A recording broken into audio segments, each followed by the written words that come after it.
नमस्कार।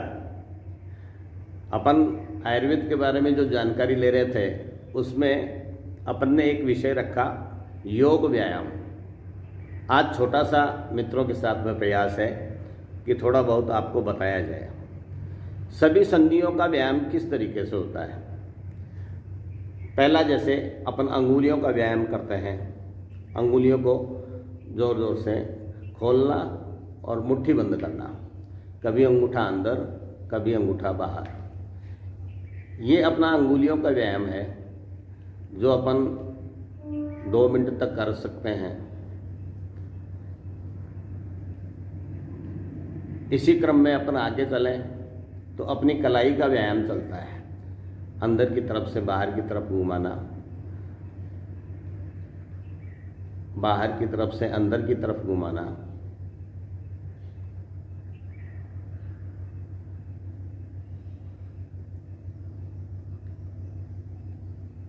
ये लगातार चलता रहेगा। उसके आगे कोहनी का व्यायाम, कोहनी में हाथों को और कंधे के मुट्ठियाँ अपनी कंधे के लगाना, हाथ बंद होंगे खुलेंगे, मुट्ठियाँ जो हैं वो कंधे के लगाना। ये अपना कोहनी का व्यायाम होता है। इसी क्रम में कंधे का व्यायाम, कंधों को हाथ को आगे से पीछे की तरफ ले जाना। जितना व्यायाम कर सकते हैं उतना करें। यदि थकते हैं या कहीं दर्द होता है तो वहाँ पर ही रुक जाना चाहिए। पीछे से आगे की तरफ लेके आना।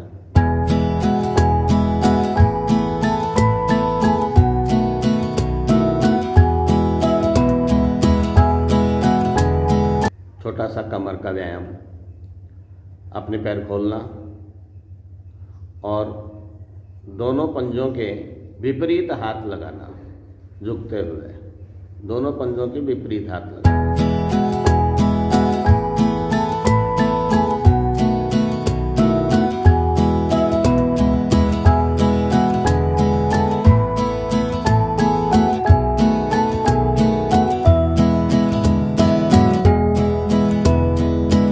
इसी क्रम में आगे कमर का व्यायाम, आगे की तरफ झुकना और पीछे की तरफ जितना झुक सकते हैं उतना झुकना। जितना झुक सकते हैं उतना ही झुकें, आवश्यकता से ज़्यादा नहीं झुकें। जहाँ पर दर्द होता है वहाँ पर वापस हो जाए।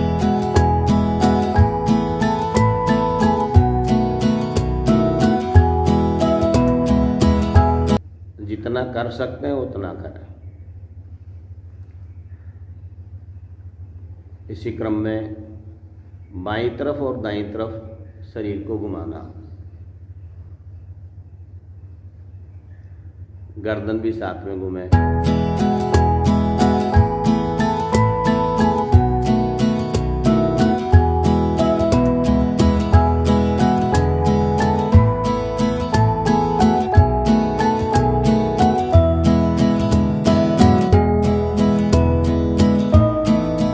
इसी क्रम में कमर को चारों तरफ घुमाना, कमर को चारों तरफ घुमाने का प्रयास करना चाहिए, यानी पूरा कमर को घुमाना। पहले एक दिशा में घुमाएं, फिर दूसरी दिशा में घुमाना चाहिए।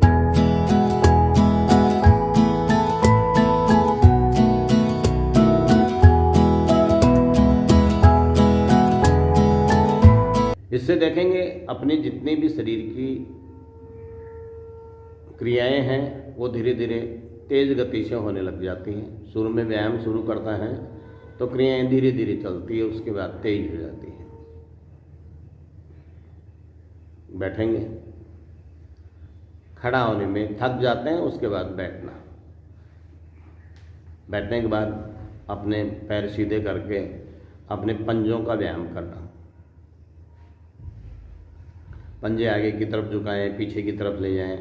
जितना कर सकते हैं उतनी तेज करें, जितना कर सकते हैं तेज करें, यानी कि जितना आगे पंजे झुका सकते हैं उतना झुकाएं। अंगुलियां भी जितनी मोड़नी चाहें उतनी मोड़ सकते हैं।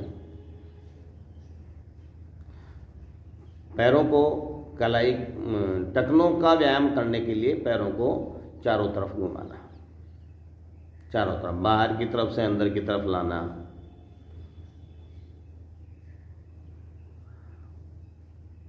अंदर की तरफ से बाहर की तरफ लेके जाना।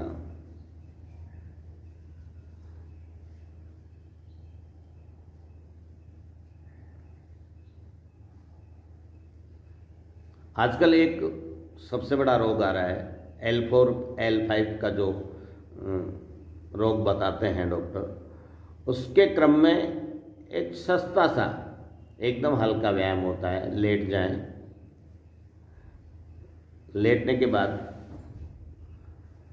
पैरों को मोड़ लें, पैरों को बीच में इतना गैप होना चाहिए करीबन 1 फुट का, और उसके बाद दोनों घुटने झुकाना है साइड में, दूसरे पैर का घुटना अपने पंजे के लगा रहे हैं, गर्दन विपरीत दिशा में, हाथ खुले हुए होने चाहिए।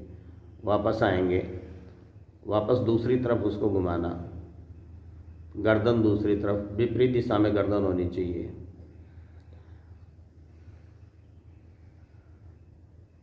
इससे ये L4 L5 में जो खिंचाव होता है वो खिंचाव धीरे धीरे होना बंद हो जाता है। एक रोग साइटिका सबसे ज़्यादा लोगों के है, वो रोग हल्का होने लग जाता है, उसमें साइटिका का दर्द जो है वो कम हो जाता है। ये सारे व्यायाम 30 वर्ष से ऊपर के लोगों के लिए होते हैं, क्योंकि उसमें शरीर में आंव का प्रकोप होने लग जाता है। उसके कारण से, व्यस्तता के कारण से अपन ऐसे सूक्ष्म व्यायाम करेंगे जिससे कि शरीर की गति एकदम सही हो जाए। फिर बैठेंगे, बैठते समय ये ध्यान रखें कि बाईं करोट लेकर ही बैठना, सीधा नहीं बैठना चाहिए, क्योंकि सीधा बैठने से कहीं पर भी किसी भी नर्वस सिस्टम में खिंचाव हो सकता है। कारण कि सुबह पहले वायु का प्रकोप होता है, वायु का प्रकोप होने से कहीं पर भी किसी भी और नाड़ी के अंदर खिंचाव पैदा होना या मसल्स में खिंचाव पैदा हो सकता है। दोस्तों, इस व्यस्ततम जिंदगी में एक ऐसी व्यवस्था हो गई कि अपन ने जो जीवन में पहले कर्म करते थे वो कर्म करना अपन ने बंद कर दिया, यानी कि शारीरिक परिश्रम करना बंद कर दिया। विशेषकर माताएं और बहनें हैं, वो जितना पहले कर्म करते थे उतना कर्म करना उन्होंने बंद कर दिया। वरना पहले कभी माताओं बहनों के शुगर का रोग या फिर घुटनों का रोग पैदा ही नहीं होता था। कारण यही रहा कि उन्होंने अपने शरीर का जितना व्यायाम था वो सुख में बदल दिया। अब वापस उन्हें ये करना पड़ेगा, वरना ज़्यादातर रोगी जो हैं वो अपना ये जो बीच का हिस्सा होता है, इस बीच के हिस्से में जितने ब्लेडर हैं, इन सब ब्लेडर में कोई न कोई ऐसी रुकावट होने लग जाती है जिसके कारण से और सभी रोगी होने लग जाते हैं। तो अपन ये सोचें कि इन ब्लेडरों का काम हो, जितने भी गुब्बारे हैं उन गुब्बारों को इतना दबाना चाहिए जिससे कि शुगर का रोग पैदा नहीं हो। और यदि किसी के शुगर हो जाता है तो बिना औषध के यदि लगातार वो व्यायाम करता है तो निश्चित रूप से, और उसका शुगर जो है, मधुमेह जिसे अपन बोलते हैं, ये रोग कम होने लग जाता है। इसके अलावा जितने भी दर्द हैं वो सारे कम हो जाते हैं।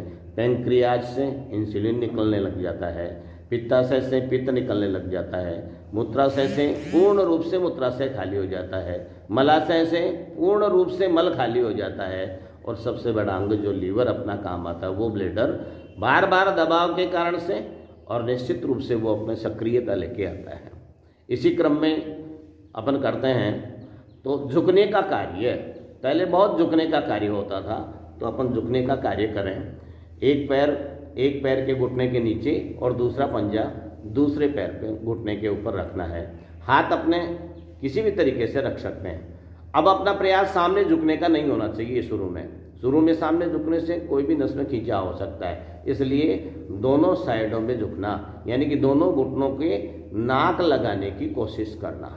लगता है अच्छी बात है, नहीं लगता है तो जहाँ पर भी दर्द होता है वहाँ से वापस ऊपर हो जाएं, उससे ज़्यादा नहीं झुकें। जितनी आवश्यकता हो उतना ही झुकें, उसके अलावा नहीं झुकें। इससे अपने अंग, जैसे अपनी किडनी है, अपना जो ऊपर का आंतों का भाग है, ये सारे जो हैं वो दबाव में आएंगे और अपनी सक्रियता वापस लेकर आएंगे। इस व्यायाम में अपन जितना झुक सकते हैं उतना ही झुकें, उससे आगे जहाँ पर दर्द हो रहा है उससे 1 पॉइंट आगे भी नहीं झुकना है, वापस सीधे हो जाना है। ध्यान यही रहा अपना कि अपन दोनों साइड में झुक रहे हैं। उसके बाद अपने पैरों की दिशा अपन बदल लेते हैं, दूसरा पैर दूसरे पैर पे ले आते हैं। अब उस पैर की यानी कि ये इसके कारण से ये साइटिका की नस, जिसे अपन कहते हैं गृध्रसी रोग आयुर्वेद में, ये नस जो है ये खिंचाव होना शुरू हो जाती है, इनमें खिंचाव होना शुरू हो जाता है। इस स्थितियों में अपन यही सबसे ज़्यादा देखते हैं कि अपने जितने भी ब्लेडर हैं शरीर में, जितने भी अंग हैं जो स्राव करते हैं, वो सारे के सारे अंग सक्रिय हो जाते हैं। जितनी बार कर सकते हैं उतनी बार करें, जितना झुक सकते हैं उतना झुके, उससे आगे थोड़ा सा भी नहीं झुकें, वरना आवश्यकता से ज़्यादा करने पर और कुछ न कुछ खिंचाव हो सकता है। इस स्थिति से थक जाते हैं तो उसके आगे एक पैर को सीधा शरीर के साइड में करना, एकदम सामने नहीं होना चाहिए, पैर एकदम सामने नहीं होना चाहिए, पैर सीधा थोड़ा सा साइड में होना चाहिए। दूसरा पंजा है वो जांघ के लगाना है, यानी दूसरे पैर की जांघ के लगाना है। पहले अपनी अंगुलियों को थोड़ा सा खिंचाव दे दें, जिससे कि नर्व सिस्टम थोड़ा सा ढीला हो सकता है, यानी ये साइटिका की नस है उसमें कभी खिंचाव नहीं हो जाए। उसके बाद और उस घुटने के नाक लगाने की कोशिश करना, लगा सकते हैं तो। यदि उससे आगे आप नहीं जा सकते हैं तो कोई आवश्यकता नहीं है कि आप उससे ज़्यादा झुकें, जितना झुक सकते हैं उतना झुकें। अब आप देख रहे हैं एक मित्र पूरा झुक रहे हैं और एक मित्र थोड़ा कम झुक रहे हैं, उतना ही झुकें जितनी आवश्यकता है, क्योंकि सक्रियता जिसमें ज़्यादा होती है उसमें ये प्रक्रिया आगे चलती रहती है। यदि लगातार अपन ये व्यायाम करेंगे तो निश्चित है कि अपने शरीर का व्यायाम पूरा होगा। उसके बाद दूसरे पैर की क्रिया करना, दूसरे पैर को सीधा करना साइड में, और वही काम अपनी अंगुलियों को थोड़ा सा और खिंचाव कम कर दें, जिसके कारण से कि किसी भी नर्व सिस्टम में या साइटिका की नर्व सिस्टम में और खिंचाव पैदा नहीं हो जाए। उसके बाद उसी क्रिया में और दूसरे घुटने के नाक लगाने की कोशिश करना। ये अपन एक साइड में झुक रहे हैं, कभी भी झुकाव सामने करेंगे शुरू में तो निश्चित तो उसमें खिंचाव हो सकता है पूरी नर्व सिस्टम में। साइड में झुकना है तो जितना झुक सकते हैं उतना झुकें, उससे आगे नहीं झुकना है। प्रयास करेंगे, धीरे धीरे आगे चलते रहेंगे। इसी क्रम में अपन आगे चलते हैं। अब सीधा झुक सकते हैं क्योंकि अपने नर्व सिस्टम में ढीलापन आ गया, तो अपन सीधा झुक सकते हैं। अपन सीधा झुक सकते हैं, दोनों पैरों को मिलाना, जितना आगे की तरफ झुक सकते हैं उतना झुकना, जितना आगे की तरफ झुक सकते हैं उतना आगे की तरफ झुकना, क्योंकि अब सीधा नर्व सिस्टम खिंचाव नहीं होगा। अपन ने इतनी क्रियाएं कर ली, शरीर गर्म हो गया, अपनी सारी नाड़ियाँ हैं वो ढीली पड़ने लग गई, और उसके बाद में ये प्रक्रिया चलेगी तो निश्चित रूप से, यानी कि इस क्रिया में अपने जितने भी ब्लेडर हैं उनमें इतना दबाव हो जाता है कि वो अपना स्राव सही रूप से कर सके। तो उसकी शुगर, उसके जो गाल ब्लेडर स्टोन होती है वो, उसके किडनी स्टोन होती है वो, और यदि मूत्राशय में ज़्यादा मूत्र भरा हुआ होता है तो वो, मलाशय में मल संचित है तो वो सब श्रावण का काम करते हैं, यानी कि वहाँ से स्राव होना प्रारंभ हो जाता है। ये सारी क्रियाएं करने के बाद थोड़ा सा पैरों को आराम दें। आराम देने से शरीर को थोड़ा सा सुख मिल जाए, जितने भी नाड़ी खींची है वो सारी नाड़ियाँ ढीली पड़ जाए, एकदम सुख दे दे पैरों को, तो जिससे कि सारी नसें जो हैं वो नॉर्मल होने लग जाए। ये सारी क्रियाएं अपन आधा घंटे में कर सकते हैं, जितना कर सकते हैं उतना करें, उससे आगे नहीं करें। इसके बाद जो कार्य आता है वो आता है प्राणायाम का। प्राणायाम में अपन देखें तो सुखासन में बैठें, जिस तरीके से भी बैठ सकते हैं सुखासन में बैठें, और उस सुखासन में अपन आगे की क्रिया प्रारंभ करना शुरू करें। वैसे प्रथा तो ये है कि अपन किस अंगुली को और आगे रखें और किस अंगुली को दबाएं, परंतु मेरा विचार जो है वो ये है कि ये दो अंगुलियां जो हैं ये दोनों अंगुलियां हार्ट के लिए होती है, इन पर अंगूठे का दबाव होना चाहिए, और ये दबाव होगा तो निश्चित है कि अपने हार्ट में भी जितने रोग होते हैं वो रोग कम होंगे। इसी क्रम में अपन जब आगे चलेंगे, प्राणायाम की जितने भी क्रियाएं, पहला अपन एक ऐसा कर्म करते हैं, आजकल अर्श रोग जिसे अपन पाइल्स बोलते हैं सबसे ज़्यादा लोगों के होने लग गया, क्योंकि शरीर में पित्त बढ़ने लग गया, इसलिए पाइल्स की बीमारी होने लग गई। एक व्यायाम है त्रिबंध व्यायाम। त्रिबंध प्राणायाम जब अपन करते हैं तो सबसे पहले प्राणायाम में अपन श्वास खींचना है, रोकना और छोड़ना है, ऐसी व्यवस्था चलती है। तो इसमें पहले श्वास खींचना है, फिर श्वास छोड़ते समय पहले गुदा को ऊपर की तरफ खींचें, उसके बाद नाभि को अंदर की तरफ खींचें और ठुड्डी को सीने से लगाएं। तो ऐसा व्यायाम होना चाहिए। श्वास खींचना है और उसके बाद श्वास छोड़ना है। छोड़ते समय सबसे पहले गुदा को ऊपर खींचना है, जिससे कि जितनी भी बलियां हैं वो बलियां सही रूप से कार्य करें। उसके बाद नाभि को अंदर खींचना है, सबसे बड़ा चक्र यहाँ पर ही होता है, तो इसकी पूरा खींचा हो जाएगा तब पूरी उदर की व्यवस्था सही रहेगी। उसके बाद अपनी ठुड्डी को सीने से लगाना है और दबाना है, जिससे कि ये अपना सर्वाइकल जितना भी रोग होता है उसके लिए, और थायराइड के लिए सबसे अच्छा प्राणायाम होता है। ऐसा प्राणायाम जितना कर सकते हैं उतना करें, 2, 3, 5 बार अपन कर सकते हैं। उसके आगे की व्यवस्था यदि अपन देखें तो भस्त्रिका, यानी कि अपन ने जितने कार्य किए वो अपने यकृत और यकृत से नीचे के कार्य हुए थे, अब अपने को यकृत से ऊपर के कार्य करने हैं, यानी कि हार्ट है, हृदय है, अपने लंग्स जिसे अपन फुफ्फुस बोलते हैं, अपना मस्तिष्क है, उसका कार्य है। ये कार्य भी थोड़े बहुत हो जाने चाहिए। आगे का कार्य अपन पहले देखें कि ये श्वास यंत्र है, इसको शुद्ध करने की व्यवस्था होनी चाहिए। तो एक भस्त्रिका प्राणायाम आता है। भस्त्रिका प्राणायाम में यानी भस्त्रिका बोलते हैं अपन धोकनी को, और उस प्राणायाम में अपनी एक व्यवस्था रहती है कि श्वास को जोर से बाहर धकेलें, जिससे कि अपना श्वास यंत्र है वो शुद्ध हो जाए। अपने जितने भी लंग्स में जितना भी कफ है तो वो सारा का सारा बाहर की तरफ आने लग जाता है, और इनमें श्वास यंत्र में जितनी सूजन आ जाती है कईयों के, वो सूजन भी कम होने लग जाती है। यानी कि एक झटके से पूरे श्वास को बाहर निकालना है। ये धोकनी की तरह आवाज़ आनी चाहिए, इसलिए इसे भस्त्रिका कहते हैं। इसी क्रम में अब जब अपन आगे चलते हैं तो भ्रामरी यानी आँखों की बीमारी, यानी कि अब अपने को केवल ऊपर के जो हिस्सा है, गर्दन के ऊपर का हिस्सा जो है, इसका पूरा प्राणायाम हो, यानी कि यहाँ पर ऑक्सीजन की मात्रा पर्याप्त मात्रा पहुँच सके, इसके लिए अपन एक व्यायाम करते हैं भ्रामरी में अपनी जो ऊपर की अंगुली है उसे अपन माथे पर लगाएंगे, तीनों अंगुलियों से आँखों को दबाएंगे, अंगूठे से कानों को बंद करेंगे और जोर से श्वास खींचना है। श्वास छोड़ते समय जीभ ऊपर की तरफ मुड़ी हुई होनी चाहिए, दांत बंद होने चाहिए और ओंकार की आवाज़ निकलनी चाहिए, जिससे पूरे मस्तिष्क में एक स्पंदन पैदा हो।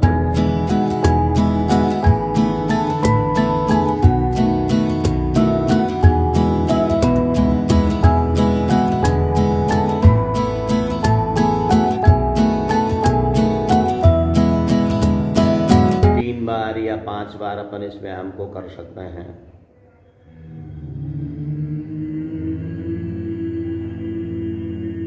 इतनी आवाज़ होनी चाहिए कि पूरे मस्तिष्क में कंपन पैदा होता रहे। अपने कान, अपनी आँखें, इनकी पूरा स्पंदन पैदा होगा। उसके बाद उसे छोड़ दें, छोड़कर आंखें बंद रखेंगे, छोड़ दें। उसके बाद दोनों हाथों को अच्छी तरह मसलें, इतना मसलें कि हाथ एकदम हथेलियाँ गर्म हो जाती हैं।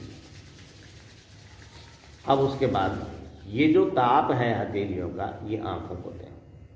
इससे यदि लगातार कोई व्यक्ति करता है तो निश्चित है, यदि 1 साल तक किसी व्यक्ति ने जिसके चश्मा लगा हुआ है वो करता है तो निश्चित है कि उसके नंबर कम हो जाते हैं चश्मे के। नेत्र ज्योति बढ़ती है, कर्ण की सुनने की आवाज़ तेज हो जाती है, मस्तिष्क की क्रिया तेज हो जाती है। इसी क्रम में अपन आगे चलें तो कपालभाति सब जानते हैं किस तरीके से करते हैं, यानी कि श्वास छोड़ना है और पेट को अंदर लेना है।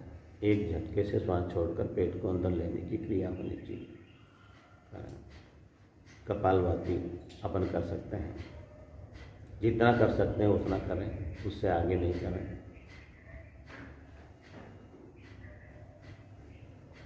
अगला मुख्य जो कार्य है वो है प्राणायाम का। प्राणायाम में अपन देखें तो पहले श्वास को खींचना है, फिर श्वास को रोकना है और फिर श्वास को छोड़ना है। खींचेंगे उससे 4 गुना श्वास को रोकने का प्रयास होना चाहिए। ये प्रयास हमेशा होना चाहिए। शरीर एकदम सीधा रहेगा। जितना श्वास खींच सकते हैं उतना खींचें और उसके बाद रोकने की 4 गुना रोकने की अपने का अभ्यास होना चाहिए, जिससे कि सारी शरीर में ऑक्सीजन की मात्रा पहुंच सके। जितना ज़्यादा रोकेंगे उतनी ही ऑक्सीजन की मात्रा शरीर को प्राप्त होती रहेगी। इस तरीके से ये प्राणायाम की व्यवस्था जो है वो कम से कम व्यक्ति को 20 मिनट तक करनी चाहिए।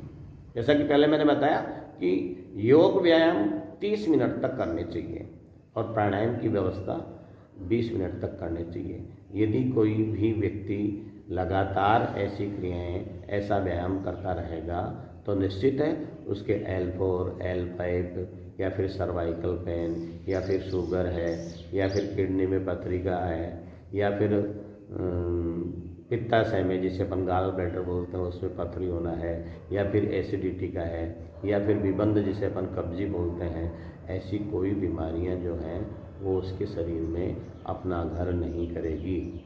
ये सारी व्यवस्थाएं करेंगे तो निश्चित है अपने परिवार में सभी सदस्यों को साथ में लेकर और सबको इस तरीके का योग प्राणायाम और करना चाहिए। एक सुख व्यायाम है, कोई ज़्यादा दुखी नहीं होता है इसमें और सब करते हैं तो निश्चित है प्रातःकाल अपने परिवार के सभी सदस्यों को साथ में लेकर और ये आधा घंटे का समय जो है वो सबको निकालना चाहिए, जिसमें कि सभी में स्वस्थता पैदा हो जाए।